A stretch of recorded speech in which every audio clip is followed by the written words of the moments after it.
Episode 7 start होती है और हमें पता चलता है कि मैश लैंस की वार्निंग के बावजूद भी मेगालुपस के हेडक्वार्टर्स यानी कि अपने आप को लैंगडोर्म के दरमियान पाता है, जहां पर उसकी मुलाकात उस ग्रुप के लीडर एबल से होती है। तो वो मैश को यहाँ पर देखकर उससे कहने लगता है कि तुम वही फर्स्ट ईयर के स्टूडेंट हो जिसके पास गोल्ड कॉइन है और आखिर तुम डिवाइन विजनरी बनना ही क्यों चाहते हो। जिस पर मैश जवाब देते हुए उससे कहता है कि मैं डिवाइन विजनरी इसलिए बनना चाहता हूँ ताकि मैं अपनी फैमिली के साथ पीस में रह सकूं। एबल उसका ये जवाब सुनकर उससे कहता है कि अगर ऐसी बात है तो तुम गलत रास्ते पर हो, क्योंकि डिवाइन विजनरी इस वर्ल्ड के आर्टिसंस होते हैं और तुम्हारे अंदर तो डिवाइन विजनरी बनने की बात ही नहीं है। ये सुनकर मैश उससे कहता है कि फिर तुम डिवाइन विजनरी क्यों बनना चाहते हो। जिस पर एबल उससे कहता है कि मैं इस वर्ल्ड को दोबारा से ठीक करना चाहता हूँ, क्योंकि इंसानियत तभी कायम रह सकती है जब हम जैसे ताकतवर लोग अपने से कमजोर लोगों का इस्तेमाल करते हैं। मगर आजकल की सोसाइटी में हर किसी को इक्वलिटी चाहिए, जो कि बिल्कुल नॉनसेंस है, क्योंकि हम सब नेचर के जानवर हैं। इसीलिए इंसानों के अंदर भी कमजोरों को कुचलना सबसे बेहतर होगा, क्योंकि यही कुदरत का कानून है। एबल की इतना लंबी चौड़ी स्पीच सुनने के बाद मैश उससे कहता है कि मैं समझ गया, तुम भी पीसफुली इस वर्ल्ड में रहना चाहते हो। ये सुनकर बाकी के ग्रुप मेंबर सोचने लगते हैं कि आखिर मैश ने एबल की बात को सुना भी कि नहीं। तो एबल मैश से कहता है कि अगर तुम मुझे अपना गोल्ड कॉइन दे दो तो मैं तुम्हें यहाँ से जाने दूंगा। जिस पर मैश उसे साफ साफ मना कर देता है, जिसे सुनकर एबल मैश के ऊपर एक डॉल से हमला करता है। तो मैश भी उसे इजीली डॉज करके उसे जमीन पर पटक देता है और उस डॉल की स्ट्रिंग्स टूटने की वजह से एबल का मैजिक उस डॉल के ऊपर से हट जाता है। और फिर हमें पता चलता है कि वो पपेट सिल्वा था, जो कि दोबारा से ह्यूमन में कन्वर्ट हो चुका था। ये देखकर एबल मैश के ऊपर एक और पपेट से हमला करता है, जो कि काफी ज्यादा पावरफुल होता है। और वो पपेट मैश का कॉइन निकालकर एबल को दे देता है और मैश को एक पिलर के ऊपर दे मारता है। मगर मैश आराम से खड़ा होते हुए वहाँ से जाने लगता है कि तभी मैश का पैर गलती से सिल्वा के मुंह पर पड़ जाता है। ये देखकर मैश कहता है कि गलती से मैं किसी को अभी मारने वाला था। तो वो सिल्वा को उठाकर वहाँ से ले जाने लगता है। ये देखकर एबल भी थोड़ा हैरान होता है, क्योंकि मैश अपना कॉइन वापस लेने के लिए कुछ भी नहीं कर रहा था। मगर जाते जाते मैश एबल से कहता है कि इससे कोई फर्क नहीं पड़ता कि तुम कितना ज्यादा पावरफुल हो,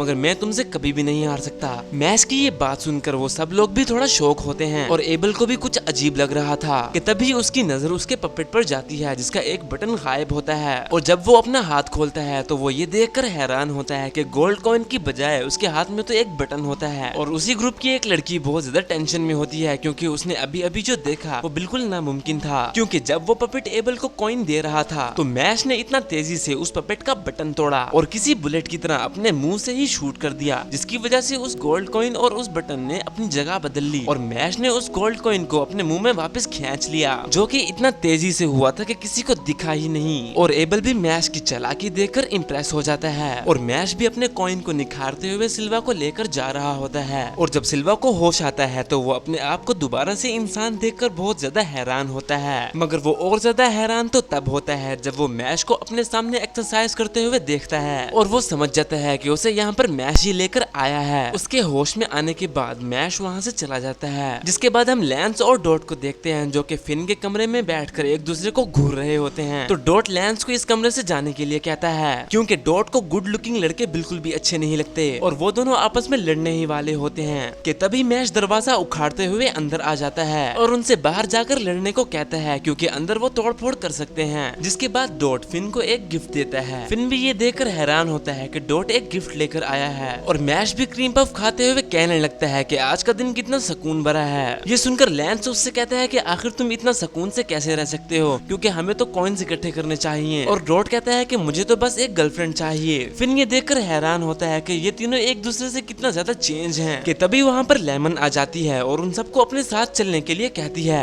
और उन्हें एक चार्ट दिखाती है, जहाँ पर उन्हें पता चलता है कि लैंगडोर्म के पास सबसे ज्यादा गोल्ड कॉइन्स हैं, क्योंकि स्कूल के स्टार्ट से ही वो बाकी के डोर्म से कॉइन छीनते हुए आ रहे हैं। एडलर अपर क्लासमैन उन्हें रोक सकते हैं, मगर वो भी इंटर्नशिप के लिए बाहर गए हुए हैं। और अगर ऐसा ही चलता रहा तो लैंगडोर्म वाले डिवाइन विजनरी बन जाएंगे, क्योंकि ओरका डोर्म वाले तो रिसर्च में बिजी रहते हैं। इसलिए अब हम एडलर्स को ही उन्हें रोकना होगा। डॉट लेमन को इस तरह से मेहनत करते हुए देखकर बहुत ज्यादा खुश होता है, मगर लेमन तो डॉट की बजाय मैश को भाव देती है। और फिर लैंस कहने लगता है कि मुझे अपना ऑब्जेक्टिव पूरा करने के लिए लैंगडोर्म के साथ लड़ाई करनी होगी। और फिर वो तीनों इस जंग के लिए तैयार हो जाते हैं। और अगले सीन में ही हम मैश को उल्लुओं के घोंसले साफ करते हुए देखते हैं, क्योंकि हेड मास्टर ने मैश की हरकतों को देखते हुए उसे एक हफ्ते के लिए उल्लुओं के घोंसले साफ करने के लिए सजा दी थी। और लैंस भी मैश की मदद करने के लिए वहाँ पर आ जाता है और वो मैश को बताता है कि जब लैंगडोर्म वाले तुम्हारा कॉइन लेने के लिए यहाँ पर आएंगे तो मैं उन्हें हरा दूंगा। दूंगा। तो मैश लैंस से कहता है कि तुम्हें मेरी इतना ज्यादा फिक्र हो रही थी। जिसके बाद हम मैगे लूपिस के 2 मेंबर्स को देखते हैं जो कि मैश का कॉइन छीनने के लिए आए थे। और जब लैंस और मैश आपस में बातें कर रहे थे कि तभी मैश के पैरों तले पानी आ जाता है जिसके अंदर मैश डूबने लगता है क्योंकि ये मैगे लूपिस के एक मेंबर का मैजिक था। तो वो दोनों अपना इंट्रोडक्शन देते हैं जिसमें से एक का नाम ओलोरे एंड्रयू होता है जो कि 6th फैंग होता है और दूसरे का नाम एंसर शिनरी होता है जो कि 7th फैंग होता है। तो एंड्रयू उनसे कहता है कि चलो हम एक दूसरे के कॉइन की बेट लगाएंगे, हारने वाले को अपना कॉइन जीतने वाले को देना पड़ेगा। और दूसरी तरफ मैश पानी में डूब रहा होता है क्योंकि उसने आज से पहले कभी भी स्विमिंग नहीं की थी और एंड्रयू भी अपना मैजिक यूज करके एक शार्क में कन्वर्ट हो जाता है और मैश के पास पानी में चला जाता है। और अब लैंस और शिनरी एक दूसरे के आमने सामने खड़े होते हैं। तो शिनरी लैंस से कहता है कि तुम जानते हो कि एक फाइट में हमेशा एक विनर होता है और एक लूजर होता है। तो लैंस उसकी ये बात सुनकर सोचने लगता है कि इसमें जानने वाली क्या बात है क्योंकि ये तो सब जानते हैं। कि तभी शिनरी अपना मैजिक यूज करते हुए एक डिस्क से लैंस के ऊपर हमला करता है जिसे लैंस इजीली डॉज कर लेता है और सोचने लगता है कि ये अपने मैजिक से डिस्क को कंट्रोल कर सकता है जिसे मैं अपने ग्रेविटी मैजिक से आराम से हरा सकता हूँ। और जब लैंस अपने मैजिक को यूज करने ही वाला होता है तो वो उसके पास उल्लुओं को खड़ा पाता है। लैंस उन उल्लुओं को कोई भी नुकसान नहीं पहुंचाना चाहता था क्योंकि उसके सामने उसकी बहन की यादें आ जाती हैं और वो उसके ऊपर कोई भी हमला नहीं करता। मगर शिरीनी लैंस के ऊपर अपना अटैक दोबारा से करता है और इस बार अपने पीछे खड़े उल्लुओं को बचाने के चक्कर में लैंस को ये अटैक सहना पड़ता है। तो शिरीनी लैंस से कहने लगता है कि तुम तो क्राउन फैमिली से बिलोंग करते हो जो कि अपने कमाल के ग्रेविटी मैजिक से जाने जाते हैं और मुझे लगता है कि तुम अपनी वीकनेस को छुपाने के लिए अपनी फैमिली से भाग गए थे।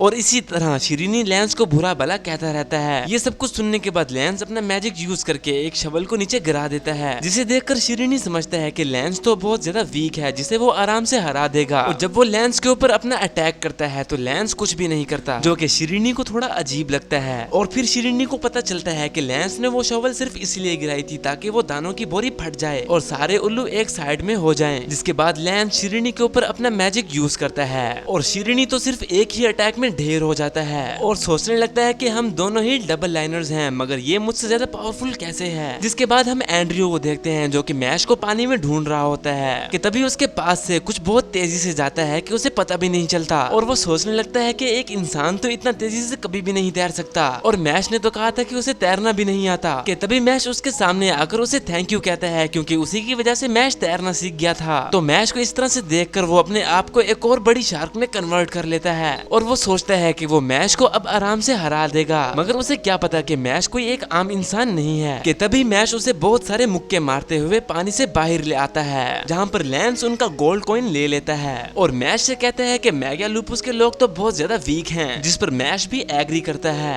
कि तभी उनके पीछे मैगा लूपुस का एक और मेंबर आ जाता है जो कि उनसे कहता है कि तुम्हें हमारे बारे में ऐसा नहीं कहना चाहिए। और जब तक कि वो दोनों उसे देखने के लिए पीछे मुड़ते वो बहुत ही ज्यादा तेजी से उनके सामने आ जाता है और उसकी वजह से लैंस भी अपना मैजिक यूज नहीं कर पा रहा था। कि तभी मैश बहुत ही ज्यादा फुर्ती से उसके ऊपर हमला करता है मगर वो और भी ज्यादा स्पीड से उसके सामने से गायब हो जाता है जिसे देखकर मैश भी हैरान हो जाता है क्योंकि उन्हें ऐसा लग रहा था कि जैसे वो टेलीपोर्ट हो रहा है और वो उनके ऊपर कोई अटैक किए बिना ही अपने साथियों को लेकर वहां से चला जाता है। उसकी ये पावर देखकर लैंस को भी पता चल जाता है कि मैगा लूपिस के लोग इतना कमजोर नहीं हैं। और फिर हम उसी मास्क वाले लड़के को देखते हैं जिसके मास्क के ऊपर एक क्रैक आ चुका था जो कि मैश के उस अटैक की वजह से हुआ था और वो लड़का सोचने लगता है कि अगर मैश के पास बिना किसी मैजिक के इतना ज्यादा स्पीड है तो शायद वो बिल्कुल मेरी ही तरह है। और इसी के साथ एपिसोड 7 का एंड हो जाता है मगर जाने से पहले लाइक और सब्सक्राइब जरूर कर देना और कमेंट बॉक्स में भी बता देना कि आपको ये वीडियो कैसी लगी क्योंकि अब हम मिलेंगे नेक्स्ट वीडियो में।